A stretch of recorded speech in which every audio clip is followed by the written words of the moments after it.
TunePocket.com. ચાલો છોકરાઓ, આપણે આગળ વધીએ. લાસ્ટ લેક્ચરમાં આપણે ઇલેક્ટ્રોનની શોધ વિશે સમજેલા હતા. ત્યાંથી આપણે આગળ વધીએ. આજે આપણે ભણવાનો છે ઇલેક્ટ્રોનનો વીજભાર. ઇલેક્ટ્રોનનો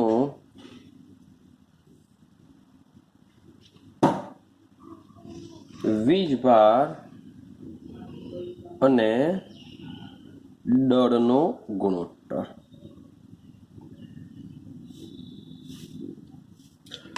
તો સમજીએ ઇલેક્ટ્રોનનો વીજભાર અને દળનો ગુણોત્તર. તો ભાઈ ઈસવીસન 1897 શું આ ઈસવીસન તમને યાદ છે ખરી? કે આમાં કંઈક આવ્યું હોય, કંઈ થયું હોય, યાદ કરજો.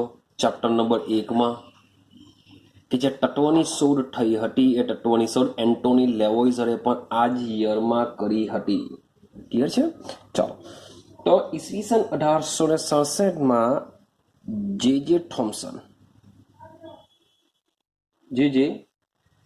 થોમ્સને ઇલેક્ટ્રોનનો વીજભાર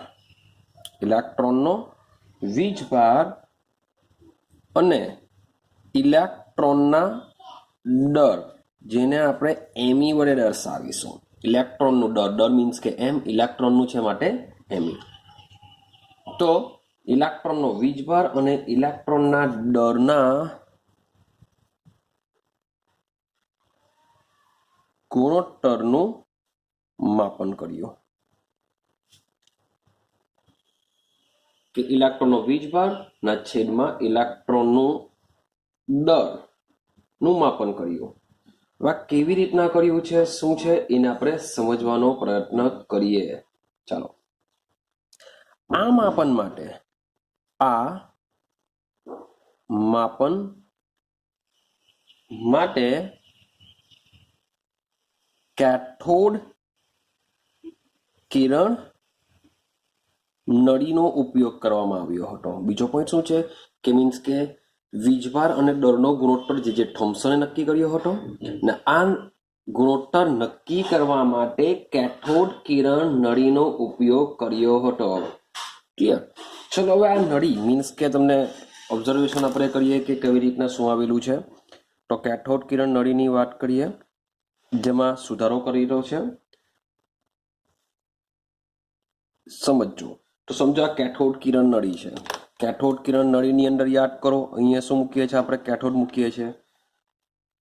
અહીંયા શું મૂકીએ? એનોડ મૂકીએ છીએ આપણે. ક્લિયર છે? ચાલો, ત્યાર પછી હવે આગળ વધારીએ. હવે આગળમાં શું થશે? આને વીજભાર અને દળનો ગુણોત્તર નક્કી કરવા માટે એક આ મુજબની રચના હોય છે. ક્લિયર છે? ચાલો સમજો. રેડી છે? અહીંયા આ જે મૂકેલું હોય છે, અહીંયા પ્રસ્ફુરણ પરડો મૂકેલો હોય છે. અહીંયા શું મૂકેલું હોય છે? પ્રસ્ફુરણ પરડો ધરાવતો પદાર્થ મૂકેલો હોય છે. ચાલો, હવે જે અહીંયાથી કેથોડ માટે મીન્સ કે આ લોકોને શું કરેલું હશે? બેટરી વડે જોઈન્ટ કર્યું હશે આપણે.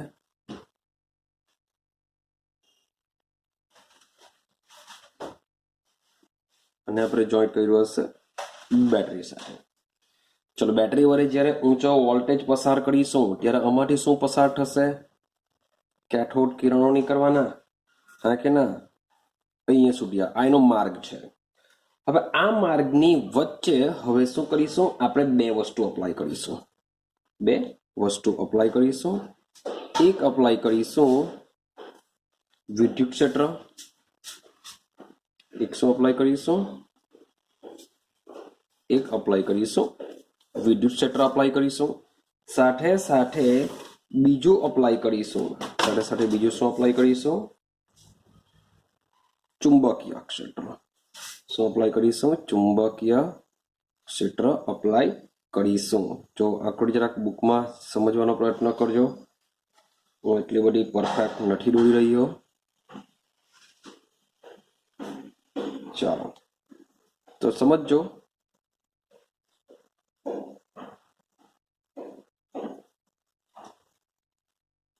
આ રીતના થઈ હશે. તો પ્લસ આ વિદ્યુત ક્ષેત્રમાં આ માઇનસ હશે, આ ચુંબકીય ધ્રુવ છે એન અને એસ, એન અને હવે થશે શું, હવે જરાક સમજતા જજો કે શું કરવામાં આવશે. તો આ જે કેથોડ કિરણ નળી છે એ કેથોડ કિરણ નળીમાં વિદ્યુત ક્ષેત્ર અને ચુંબકીય ક્ષેત્ર એકબીજાને લંબ દિશામાં, તો તમે ચેક કરશો કે વિદ્યુત ક્ષેત્ર નીચે ચુંબકીય ક્ષેત્ર અને આ જે વસ્તુ છે એ બધા એકબીજાને લંબ છે. તો આમાં વિદ્યુત ક્ષેત્ર અને જે ચુંબકીય ક્ષેત્ર છે એ શું છે, એક બીજાને લંબ ગોઠવેલા છે. ક્લિયર છે? આ યાદ રાખજો, એકબીજાને લંબ હશે. હવે આ એકબીજાને લંબ પણ આ જે ઇલેક્ટ્રોનનો જે માર્ગ છે એ ઇલેક્ટ્રોનના માર્ગને લંબ હોય છે. મીન્સ કે અહીંયા લખી શકીએ આપણે ઇલેક્ટ્રોનના માર્ગ, મીન્સ કે ઇલેક્ટ્રોન જે જગ્યાએથી પસાર થશે તેને બધું લંબ થશે. મીન્સ કે વિદ્યુત ક્ષેત્ર અને ચુંબકીય ક્ષેત્ર ઇલેક્ટ્રોનના માર્ગને લંબ રૂપે લાગુ પાડેલા હોય છે. ક્લિયર છે? ચાલો હવે શું કરીશું, હવે આપણે આજે કેથોડ કિરણ છે, જે ઇલેક્ટ્રોન છે એ ઇલેક્ટ્રોનના માર્ગમાં શું કરીશું, હવે વિદ્યુત ક્ષેત્ર અથવા તો ચુંબકીય ક્ષેત્રને અપ્લાય કરવાના છે અને જોઈએ કે શું એ વિચલન થશે કે નહીં થશે, એને સમજવાનું છે. તો સમજીએ આપણે, સમજો પહેલો પોઈન્ટ. ચાલો ભાઈ યાદ રાખજો કે તમારું આ જે ઇલેક્ટ્રોન છે કયો વીજભાર ધરાવે છે, ઋણ વીજભાર ધરાવે છે. તો કણો પરના ઋણ વીજભાર પર, જે આ કણ છે કણ કયો વીજભાર ધરાવે છે, ઋણ વીજભાર ધરાવે છે. તો કણો પરના ઋણ વીજભાર પર કણો પરના વીજભારની માત્રા જેટલી વધારે તેટલી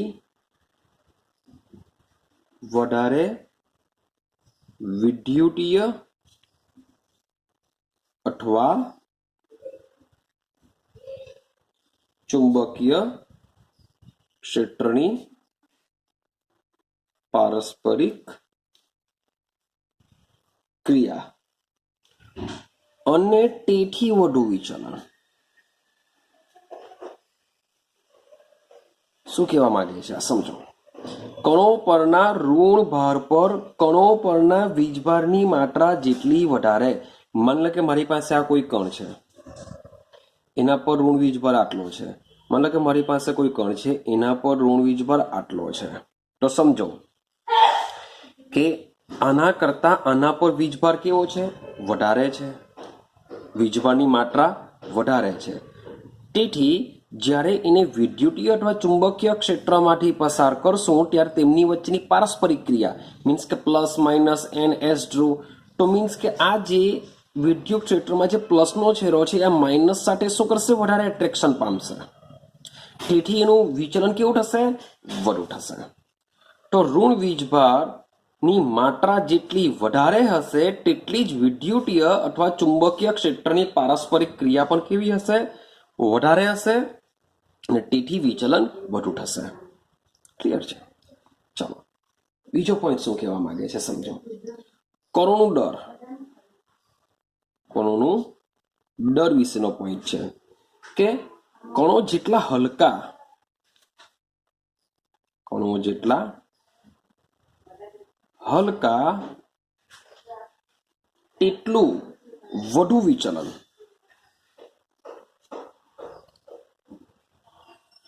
તો ભાઈ સીધી સિમ્પલ વસ્તુ છે કે આ જે ઇલેક્ટ્રોનના જે કણો અહીંયાથી પસાર થઈ રહ્યા છે એ જેટલા હલકા હશે એટલા વધુ ખેંચાઈ શકે પ્લસ અને માઇનસ તરફ. માઇનસ છે એટલે પ્લસ તરફ જ એટ્રેક્શન પામવાના, આ બાજુ એન અને એસ ધ્રુવ છે તો એ એસ ધ્રુવ તરફ એટ્રેક્શન પામશે. તો સમજો કે આ જે કણો જો ભારે હોય તો ભારે હોવાને લીધે એ લોકો વધુ વિચલન પામી શકશે નહીં, પરંતુ કણો કેવા છે? ખૂબ જ હલકા હોય છે. તો જેટલા કણો હલકા હશે એટલું જ શું કરશે? વધુ વિચલન પામશે. કણો જેટલા હલકા એટલું વધુ વિચલન પામશે. આઈડિયા આવે છે? તો કણોનો દર પણ આમાં બહુ ઇફેક્ટ કરે છે વિચલનની અંદર. તો કણોનો દર, કણો જેટલા હલકા હશે તેટલું જ વધુ વિચલન થશે. ચાલો, ત્રીજો પોઈન્ટ છે. ત્રીજો પોઈન્ટને સમજવાનો પ્રયત્ન કરજો હવે. ચાલો, હવે આપણે NS અને વિદ્યુત ક્ષેત્ર પર જઈએ કે વિદ્યુતીય અથવા ચુંબકીય ક્ષેત્રોના બળ પર. વિદ્યુત અથવા ચુંબકીય ક્ષેત્રના બળ પર પણ આધાર રાખે. હવે સમજો કે આજે પ્લસ અને માઇનસ વચ્ચે જો વધારે વોલ્ટેજ હું પસાર કરું, વધારે વિદ્યુત પ્રવાહ આપું, તો એટલી પારસ્પરિક ક્રિયા વધારે થવાની. જો ચુંબકીય ક્ષેત્ર છે એ ચુંબકીય ક્ષેત્ર જો વધારી દે તો પણ શું થશે? પારસ્પરિક ક્રિયા વધી જશે. માટે જો વિદ્યુત અથવા ચુંબકીય ક્ષેત્રના બળ પર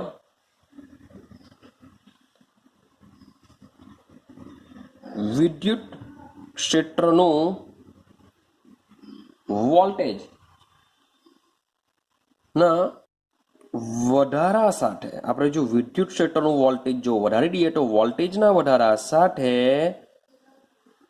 કણનું વિચલન પણ વધે. કે વિદ્યુત ક્ષેત્રના વોલ્ટેજના વધારા સાથે કણનું વિચલન પણ વધે છે.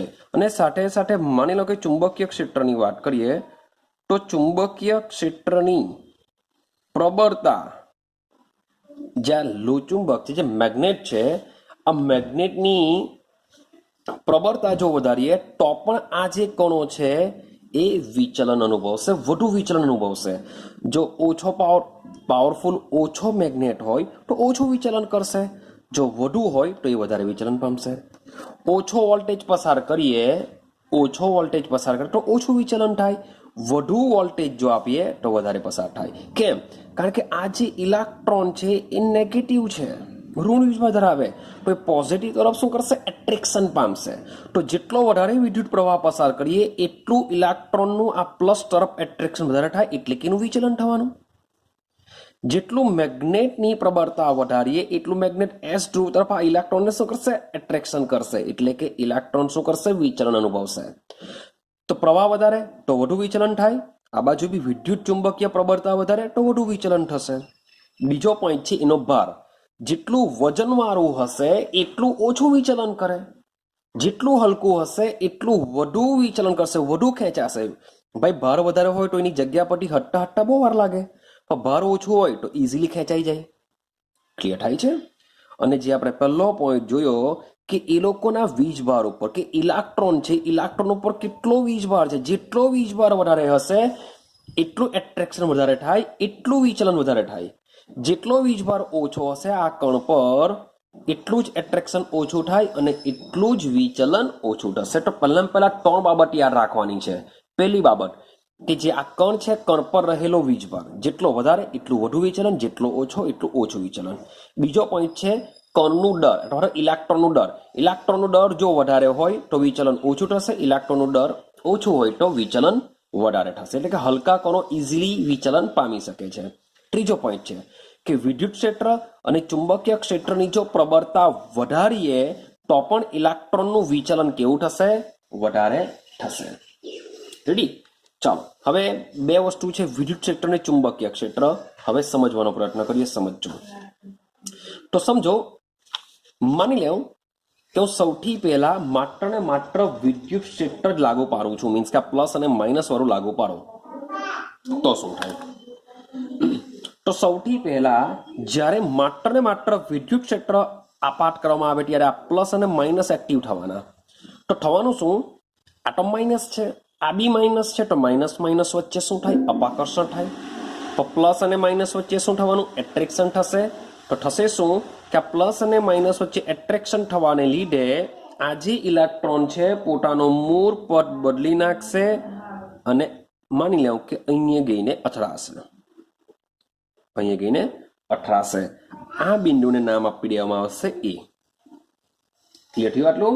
કે જ્યારે માત્ર વિદ્યુત ક્ષેત્ર લાગુ પાડવામાં આવે છે ત્યારે ઇલેક્ટ્રોન તેના મૂળ પથમાંથી વિચલિત થઈને કેથોડ કિરણ નળીમાં એટલે મીન્સ કે આ નળીમાં બિંદુ એ આગળ અથડાય છે. તે જ પ્રમાણે માત્ર ચુંબકીય ક્ષેત્ર લાગુ પાડવામાં આવે છે ત્યારે ઇલેક્ટ્રોન પોતાના મૂળ પથથી કેથોડ કિરણ નળીમાં વિચલન પામીને બિંદુ સી આગળ અથડાય છે. કારણ કે માત્ર ચુંબકીય ક્ષેત્ર હશે તો અહીંયા, માત્ર વિદ્યુત ક્ષેત્ર હશે તો અહીંયા અથડાશે, પોતાના મૂળ પથથી વિચલન પામશે. રેડી?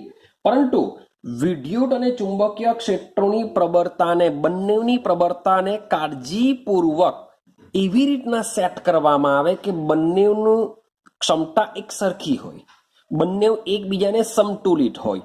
તો શું થાય કે વિદ્યુત ક્ષેત્ર બી આપાત કરેલું છે, ચુંબકીય ક્ષેત્ર પણ આપાત કરેલું છે, પણ બંનેની પ્રબળતા કેવી છે? ઇક્વલ છે. જો ઇક્વલ હોય તો આ જે ઇલેક્ટ્રોન છે એ ઇલેક્ટ્રોન પોતાનો મૂળભૂત પથ પકડી રાખશે અને કેથોડ કિરણ નળીમાં બિંદુ બી આગળ અથડાશે. મીન્સ કે સીધો જ જશે, કશે પણ વિચલન પામશે નહીં. કેમ? કારણ કે વિદ્યુત ક્ષેત્ર અને ચુંબકીય ક્ષેત્ર એકબીજાના કેવા છે? ઇક્વલ છે, સમાન છે. માટે એ સીધો જ પોતાના મૂળ પથ પર ગતિ કરીને બિંદુ બી આગળ અથડાય છે. ક્લિયર છે? હા કે ના? ચાલો, તો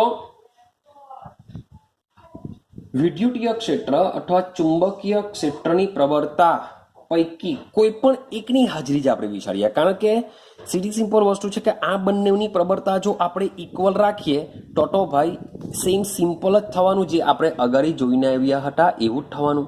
પરંતુ હવે આપણે શું કરેલું છે? આ પ્રબળતા રાખેલી છે, પણ બેમાંથી કોઈ પણ એકની હાજરીમાં ઇલેક્ટ્રોનને વિચલનની માત્રા છે એ શોધી કોણે છે? થોમ્સને શોધી છે. તો આ બધું જે મેં તમને સમજાવ્યું કે એ આગળ અથડાય, સી આગળ અથડાય, બી આગળ અથડાય, એ હું પાછો રિપીટેશન નથી કરતો. હવે સમજો કે એમને માપ્યું કેવી રીતના? તો જે થોમ્સને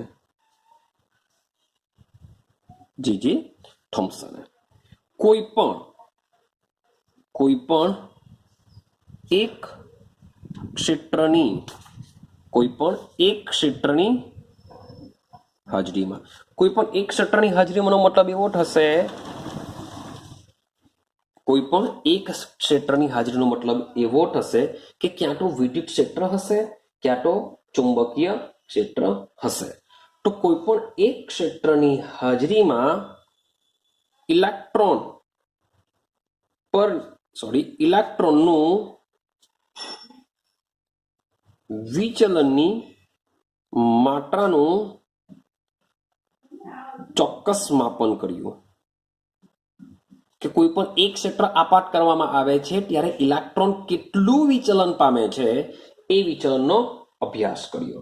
અને આ અભ્યાસ પરથી એમણે E/me ગુણોત્તર નક્કી કર્યો. એમણે શું કર્યો? E/me નો ગુણોત્તર નક્કી કર્યો. તો આનું મૂલ્ય શું છે? તો યાદ રાખવાનું છે આપણાનું મૂલ્ય કે E/me બરાબર 1.7588. ક્લિયર છે? બસ આટલા આંકડા યાદ રાખશો, ઇટ્સ ઇનફ. 10⁻11 કુલમ યાદ રાખજો, પ્રતિ કિલોગ્રામ. કુલંબ પ્રતિ કિલોગ્રામ. જે આ સી છે, સી શું છે? કુલંબ છે. આ કુલમ એટલે કોનો? ભાઈ વીજભારનો એકમ છે. જે સી છે એ શું છે? વીજભારનો એકમ છે. અને એમી મીન્સ કે દર, માટે આ જે કેજી છે, કેજી છે કિલોગ્રામ એકમ, જે દરનો એકમ છે. જે શું છે? દરનો એકમ છે. તો ઈના છેદમાં એમી, એમીના છેદમાં ઈ નથી, ઈના છેદમાં એમી એટલે કે વીજભાર અને દરનો ગુણોત્તર નક્કી કર્યો 0.7588 into 10⁻11 કુલમ પ્રતિ કિલોગ્રામ.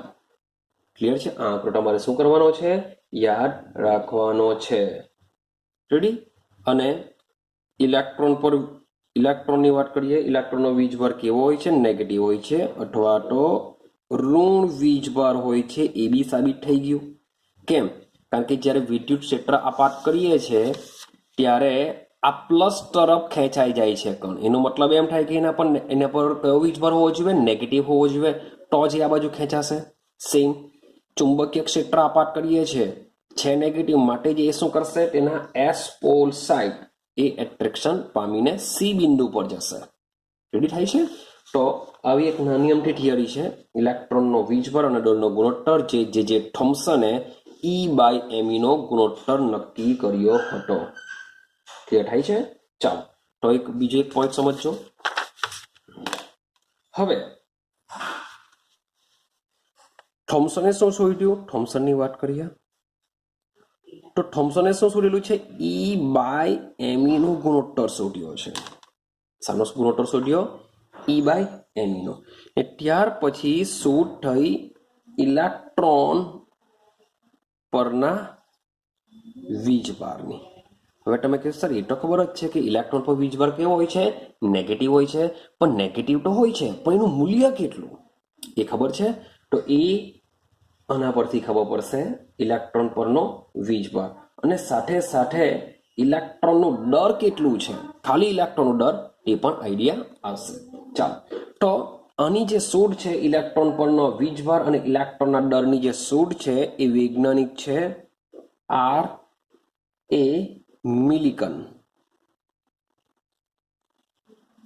કે ઇલેક્ટ્રોનના દરની શોધ કોને કરી છે? ઇલેક્ટ્રોનનો વીજભાર કયો છે એ નક્કી કરેલું છે R.A. મિલિકન. R.A. મિલિકને શું કરેલું છે?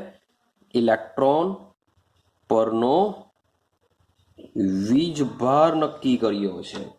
અને આ વીજભાર નક્કી કરવા માટે એક પદ્ધતિ વિકસાવી છે. એ પદ્ધતિનું નામ છે ટેલ બિંદુ પદ્ધતિ. બસ ખાલી એટલું જ યાદ રાખવાનું છે તમારે કે ભાઈ ઇલેક્ટ્રોન પરનો જે વીજભાર છે એ ઇલેક્ટ્રોન પરનો વીજભાર કોણે નક્કી કર્યો છે? તો R.A. મિલિકન નામના વૈજ્ઞાનિકે નક્કી કર્યો છે. કઈ પદ્ધતિ વડે? તો ટેલ બિંદુ પદ્ધતિ વડે નક્કી કર્યો છે. કેવી રીતના છે, શું છે એ ઓલરેડી બુકમાં તો આપેલું છે, પણ તમારે એને મેમરાઇઝ કરવાનું નથી. તો ટેલ બિંદુ પદ્ધતિ છે, સીધું જ ખાલી તમારે એનો આન્સર યાદ રાખી દેવાનો છે કે આ પદ્ધતિ વડે જે ઇલેક્ટ્રોનનો જે વીજભાર છે એ ડિસાઇડ થયો 1.6 into 10⁻⁻19 કુલમ. ભાઈ માઇનસ છે નહીં, પણ એ માઇનસનું મૂલ્ય કેટલું હોય છે? 1.6 into 10⁻⁹ કુલમ, જે હાલના સ્વીકારેલા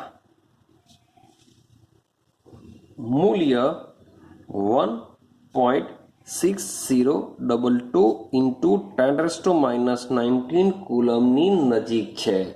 માટે તે સમયે જે મિલિકને જે ઇલેક્ટ્રોન પરનો વીજભારની વેલ્યુ આપેલી હતી તે કેવી છે? એકદમ સાચી છે. રેડી છે? હવે સમજો આ શું છે? ઇલેક્ટ્રોન પરનો વીજભાર મીન્સ કે આ E- વેલ્યુ છે. E- વેલ્યુ છે તે બી કુલમમાં છે. હવે આ વેલ્યુનો ઉપયોગ કરીને આપણે ઇલેક્ટ્રોનનો દર શોધી શકીએ. શું શોધી શકીએ? ઇલેક્ટ્રોનનું દર. શાનો ઉપયોગ કરીને? E/me નો ગુણોત્તર નક્કી કરીને. ચાલો E/me નો એકમ કયો? E છે કુલમમાં, me છે કિલોગ્રામમાં. અને મારી પાસે એક બીજી વેલ્યુ છે જેમાં E નો વીજભાર આપેલો છે અને એનો એકમ કયો છે? કુલમ. તો ભાઈ આ બે વેલ્યુ, એક આ વેલ્યુ અને એક આ વેલ્યુ, આ બે વેલ્યુનો ઉપયોગ કરીને શું me શોધી શકાય? વિચારો જરાક. શું me શોધી શકાશે? me શોધવો છે મારે. શું કરવો છે? me શોધવો છે. તો એક સીધી સિમ્પલ વસ્તુ છે કે જો ભૂલથી પણ જરાક સમજીએ આપણે કે E/me છે, એના છેદમાં જો હું E મૂકી દઉં તો અંશનો છેદ તો છેદમાં જશે એટલે ઈ કેન્સલ થઈ જશે, એકના છેદમાં એમ આવશે. તે મીન્સ કે શોધી નહીં શકાય. માની લો કે ઈ અંશમાં લઈ લેવું, આ ઈ અંશમાં લેવું ને ઈના છેદમાં એમ આ રીતના મૂકવું, તો ભાઈ આ ઈ અને આ ઈ કેન્સલ થઈ જશે અને છેદનો છેદ ક્યાં ચાલ્યું જશે? અંશમાં. તો તમને એમીની વેલ્યુ મળી જશે. તો ઇલેક્ટ્રોનનું દર એમી જો શોધવું હોય તો તમારે શું કરવું પડશે? ઇલેક્ટ્રોનના વીજભારના છેદમાં ઈ બાય એમીનો જે ગુણોત્તર જે થોમ્સને શોધેલો છે એની વેલ્યુ આપણે મૂકી દઈએ. તો 1.6022 ઇન્ટુ 10⁻⁻19 કુલમ્બ. આ કુલમમાં છેદમાં ઈ બાય એમીનો વેલ્યુ કેટલી છે? તો આપણે હમણાં જ જોઈને આવ્યા 1.7588. આખી વેલ્યુ આપેલી છે 20 ઇન્ટુ 10⁻11. આનો એકમ કયો? કુલમ પ્રતિ કિલોગ્રામ. તો એકમની જ વાત કરીએ તો કુલમ કેન્સલ થઈ જવાના, કિલોગ્રામ શું કરશે? ઉપર ચાલ્યો જશે. એટલે એમીના દળનો એકમ કયો આવશે? કિલોગ્રામ. અને આની વેલ્યુ તમારે યાદ રાખવાની છે, કારણ કે દાખલાની અંદર જે પૂછાશે તેમાં ઇલેક્ટ્રોનનો દર આપવામાં આવતો નથી, જેને તમારે શું કરવું પડશે? યાદ રાખવું પડશે. તો યાદ રાખજો 9.109, આટલું યાદ રાખશો ઇનફ છે. 9.109 ઇન્ટુ 10⁻31 કિલોગ્રામ. યાદ રાખજો કિલોગ્રામમાં છે. આ છે ઇલેક્ટ્રોનનો, 1 ઇલેક્ટ્રોનનો દર, જે કામ લાગશે તમને દાખલા ગણવા માટે, જે આપવામાં આવતું નથી. એ તમારે શું કરવું પડશે? યાદ રાખવું પડશે. તો જે એક ઇલેક્ટ્રોન છે એ ઇલેક્ટ્રોનનો દર કેટલો હોય છે? 9.109 ઇન્ટુ 10⁻31 કિલોગ્રામ હોય છે. ક્લિયર છે? ઓકે, ચાલો હવે સમજીએ આપણે આગળનો ટોપિક.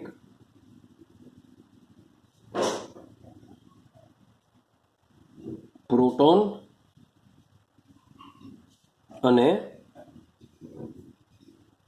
ન્યુટ્રોનની શોધ. યાદ રાખજો, હજુ બી કેવું આ બધી વસ્તુ ગોખાગોખ નહીં કરતા. જે તમને વેલ્યુ કહેવામાં આવે છે એને યાદ રાખજો. બાકી બધી થિયરીઓ ગોખાગોખ નહીં કરતા, માત્ર સમજજો. જો મે બી પૂછાઈ જાય તો તમે લખી શકો. બાકી રટ્ટુ પોપટની જેમ અને બધું ગોખવા નહીં જતા. ચાલો હવે પ્રોટોન અને ન્યુટ્રોનની શોધ શું છે એને સમજીએ.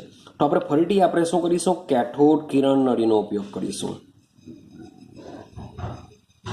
ફરીથી શું કરીશું? આપણે કેથોડ કિરણ નળીનો ઉપયોગ કરીશું.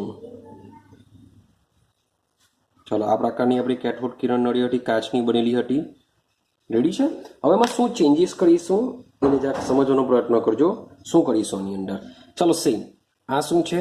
વિદ્યુત ધ્રુવો ધાતુના બનેલા તકતીઓ, જેને આપણે વિદ્યુત ધ્રુવો કરવાના, એને એક સીલ કરેલા હોય છે. આની સાથે શું કરીશું? બેટરી જોઈન્ટ કરીશું. ક્લિયર છે? Plus minus. તો આ શું બની જશે? એનોડ બનશે. આ શું બની જશે? કેથોડ બનશે. આ શું છે? શૂન્ય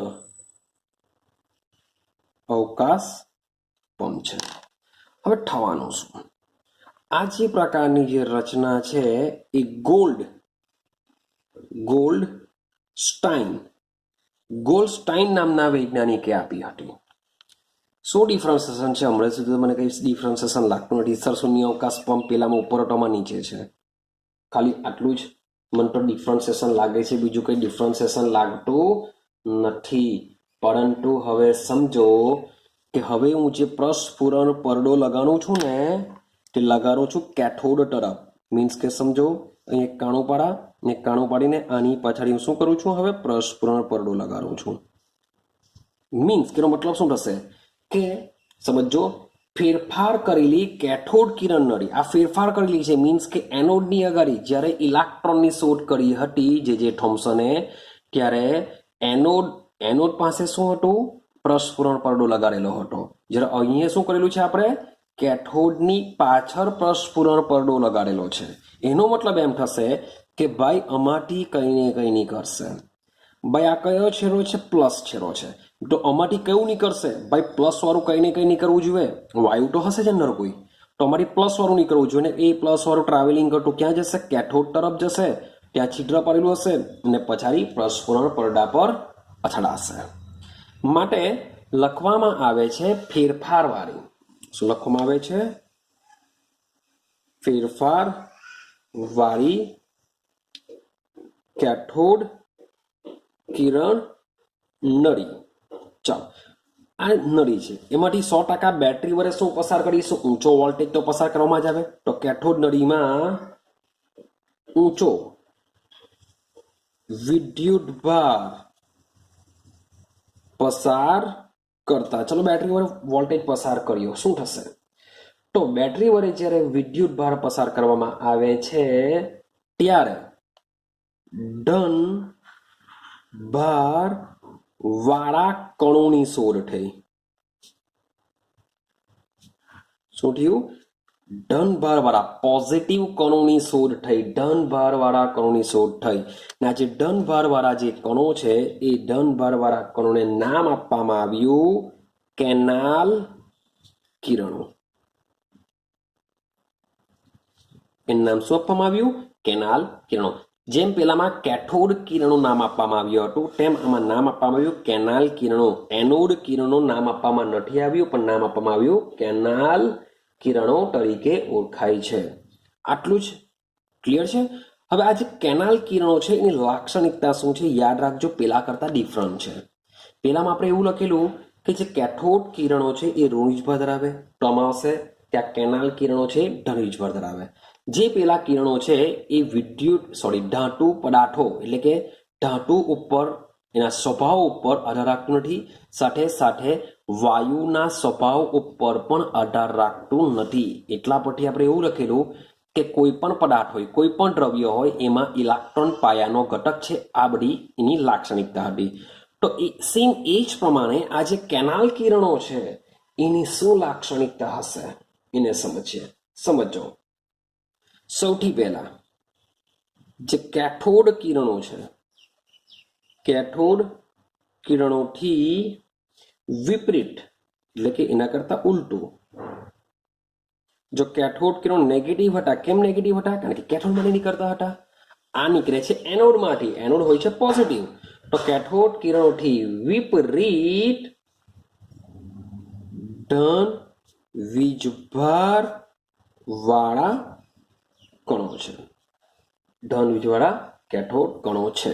કણો કે જે હવે સમજો કે આ ધન વીજભાર વાળા જે કણો છે એ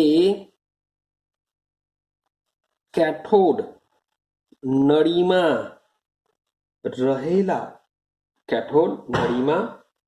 રહેલા વાયુના સ્વભાવ ઉપર આધાર રાખે છે. પેલામાં આધાર રાખતું નહીં હતું પણ આમાં વાયુના સ્વભાવ ઉપર આધાર રાખે છે. ક્લિયર છે? કેવી રીતના? તમે જોશો કે માની લો કે હાઇડ્રોજન ભરેલો હોય તો એ H+ ઉત્પન્ન કરશે.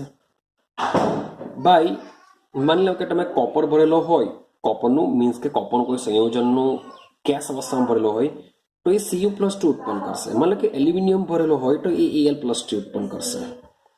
તો તમે ચેક કરશો કે આ જે બધા જુદા જુદા વાયુઓ હોય તો એના ઉપરનો જે વીજભાર છે કેવો છે? અલગ અલગ છે. મીન્સ કે જો વધારો થાય છે. જ્યારે પેલામાં શું હતું? ઇલેક્ટ્રોન પર ફિક્સ જ હોય, ઈ માઇનસ જ આવે. એના પર જે નેગેટિવ છે એનો વધારો થતો નથી. માટે એ સ્વભાવ ઉપર આધાર રાખતું ન હતું. પણ અહીંયા વાયુના સ્વભાવ ઉપર આધાર રાખશે. કારણ કે જે પણ વાયુ હશે તે મુજબનો ધન વીજભારની માત્રા ધરાવતો વાયુ ઉત્પન્ન થશે. ક્લિયર થાય છે? ચાલો બીજો પોઈન્ટ શું કહેવા માંગે છે સમજો. હવે કણોનો વીજભાર, કણોનો વીજભાર અને દળનો ગુણોત્તર. કણોનો વીજભાર અને દળનો ગુણોત્તર વાયુ કે જેમાંથી તે ઉદ્ભવે છે તેના ઉપર આધાર રાખે છે. ભાઈ કેવી રીતના? માની લો કે હાઇડ્રોજન વાયુ હોય તો આ જે H પ્લસ જે કણ છે અને સાથે સાથે કણનો વીજભાર પ્લસ અને દળનો ગુણોત્તર મીન્સ કે માની લો કે MP લખું, કારણ કે છેટો વાત તો પ્રોટોન વિશે ચાલતી, પ્રોટોનની શોધ થવાની છે, તો MP લખું તો આ બેનો ગુણોત્તર લઈ લઈએ, એનું જે બી મૂલ્ય આવશે તે.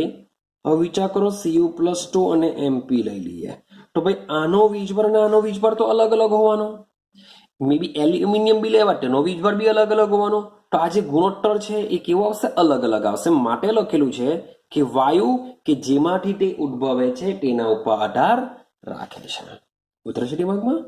ચાલો ત્રીજા પોઈન્ટ ઉપર છે. ત્રીજો પોઈન્ટ શું કહે છે? ચાલો, કેટલાક ધન વીજભારિત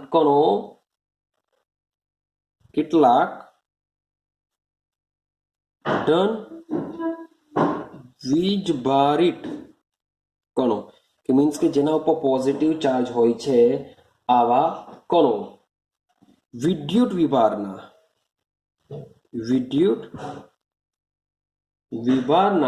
મૂળભૂત એકમના ગુણક જેટલો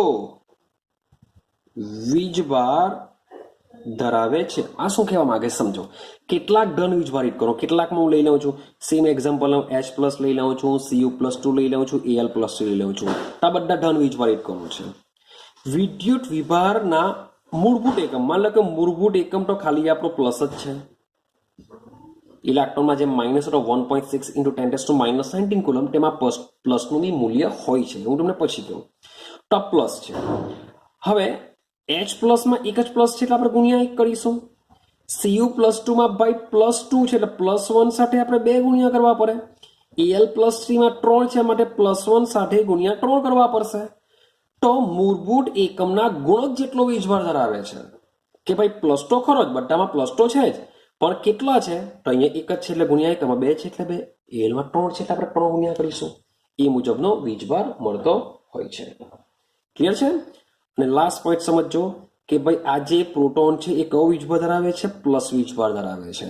માટે આમાં પણ સેમ વિદ્યુત ક્ષેત્ર કે ચુંબકીય ક્ષેત્ર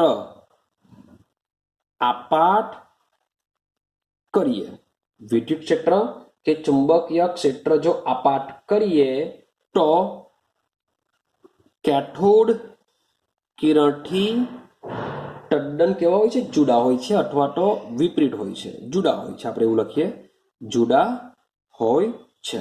કેમ? કારણ કે કેથોડ કિરણ નેગેટિવ છે અને આ જે છે પોઝિટિવ છે.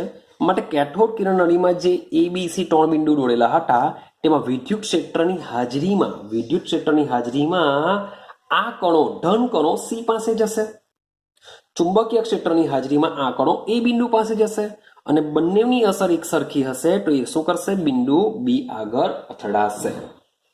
ક્લિયર થાય છે? હા કે ના? ચાલો હવે સમજો.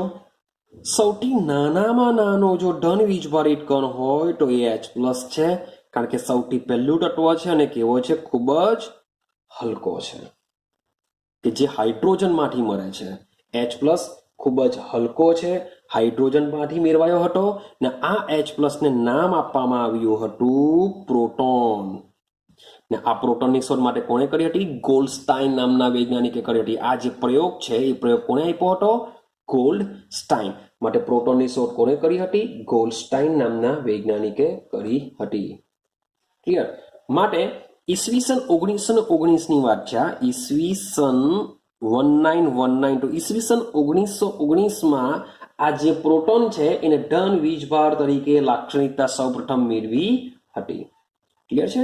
ચાલો, તો જ્યારે ઇલેક્ટ્રોનની શોધ થઈ ગઈ, ભાઈ પ્રોટોન ખબર પડી ગઈ ધન વીજભાર ધરાવે છે, એની બી શોધ થઈ ગઈ. પછી બધા ક્વેશ્ચન ઉઠવા લાગ્યા કે ભાઈ પરમાણુ વીજભારની દ્રષ્ટિએ તટસ્થ હોવો જોઈએ, સાથે સાથે પરમાણુનું શું હોય છે? દર પણ હોય છે. રેડી? તો પરમાણુનું દર છે, વીજભાર છે, આ બધા પરથી એવું ડિસાઇડ થયું કે ભાઈ પરમાણુની અંદર તટસ્થ કણ પણ હોવો જોઈએ. શું હોવો જોઈએ? તટસ્થ કણ પણ હોવો જોઈએ એ તટસ્થ કણ શાની શોધ થઈ? ન્યુટ્રોનની શોધ થઈ. ને આ ન્યુટ્રોનની શોધ વૈજ્ઞાનિક ચેડવિક, યાદ રાખજો, કયા વૈજ્ઞાનિકે કરેલી છે? ચેડવિક નામના વૈજ્ઞાનિકે ન્યુટ્રોનની શોધ કરેલી છે. અને તે પણ શું કરેલું છે? બેરિલિયમ લીધેલું, કે બેરિલિયમના પાતળા પતરા પર આના ઉપર આલ્ફા કણનો મારો ચલવેલો, આલ્ફા કણ. તો બેરિલિયમ ઉપર શું કરેલું છે? આલ્ફા કણનો મારો ચલવેલો. એના પરથી એમણે ન્યુટ્રોનની શોધ કરી હતી. ક્લિયર છે? તો પરમાણુની અંદર 3 કણો આવેલા છે. કયા કયા કણો આવેલા છે? તો ભાઈ ઋણ વીજભારિત ઇલેક્ટ્રોન આવેલો છે, ઋણ વીજભારિત ઇલેક્ટ્રોન, ધન વીજભારિત પ્રોટોન આવેલો છે, અને તટસ્થ કણ ન્યુટ્રોન આવેલો છે. તો ભાઈ ઇલેક્ટ્રોનની શોધ કોને કરેલી છે? જે થોમ્સને. પ્રોટોનની શોધ કોને કરેલી છે? ગોલ્ડસ્ટાઇન નામના વૈજ્ઞાનિકે, ગોલ્ડસ્ટાઇન. અને ન્યુટ્રોનની શોધ કોને કરેલી છે? તો ચેડવિક નામના વૈજ્ઞાનિકે આની શોધ કરી છે. તો પરમાણુની અંદર આપણા 3 કણો આવેલા છે. હવે બધા ક્વેશ્ચન ઉઠવા લાગ્યા. શું ઉઠવા લાગ્યા ક્વેશ્ચન?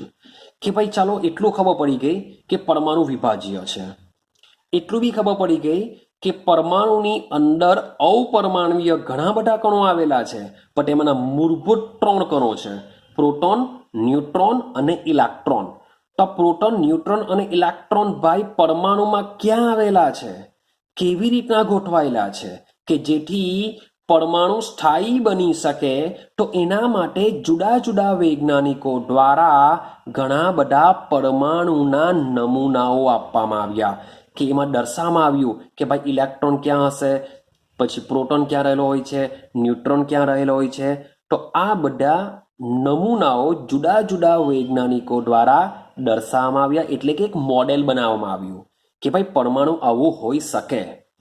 તો હવે પછીના ભાગની અંદર આપણે એમ તો ઘણા બધા વૈજ્ઞાનિકો દ્વારા આવા પરમાણુના મોડેલ બનાવવામાં આવ્યા છે, કે જે ડિસાઇડ કરે છે પોતાની રીતે કે ભાઈ પરમાણુ આવો હોવો જોઈએ તો જ એ સ્થાયી રહી શકે. તો આપણે આપણા સિલેબસમાં માત્ર ને માત્ર 2 જ પરમાણુ વિશે સમજવાનું છે.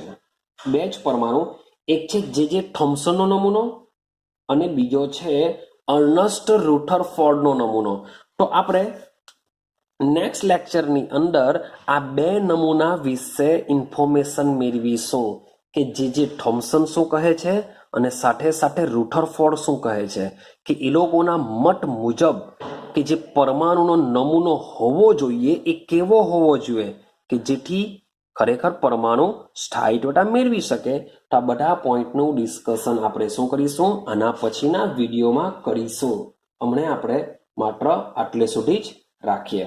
તો હવે આના પછીના વિડીયોમાં જે રુથરફોર્ડનો નમૂનો આવે છે એ એક્ઝામની દ્રષ્ટિએ ખૂબ જ ઇમ્પોર્ટન્ટ છે.